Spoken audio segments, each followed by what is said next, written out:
Naitwa Emmanuel Ulimwengu Swedi. Ni kijana ninaoishi ndani ya kata ya Kinyerezi, jimbo hili la Segerea. Mtaa wangu ni Wakanga wa kiserikali.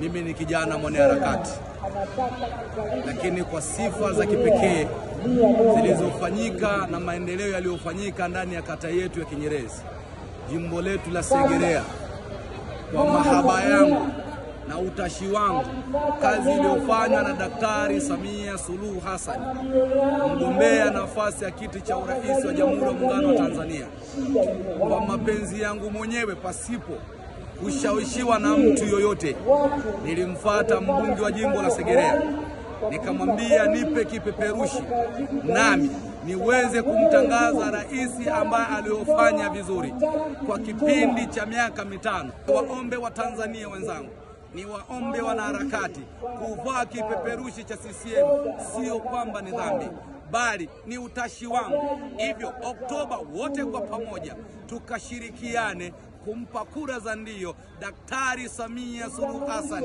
mwanamama mpambanaji, mwanamama shupavu, aliyofanya mambo mengi kwa kipindi ambacho alipoondoka mtangulizi wake. Baada ya kusema hayo machache, Watanzania wote, wanaharakati wote, kwa heshima na unyenyekevu, kwa umoja wetu, kwa mshikamano wetu na utanzania wetu, Oktoba twende tukatiki kwa Daktari Samia Suluhu Hassan. Asanteni sana na Mungu wa mbinguni awabariki.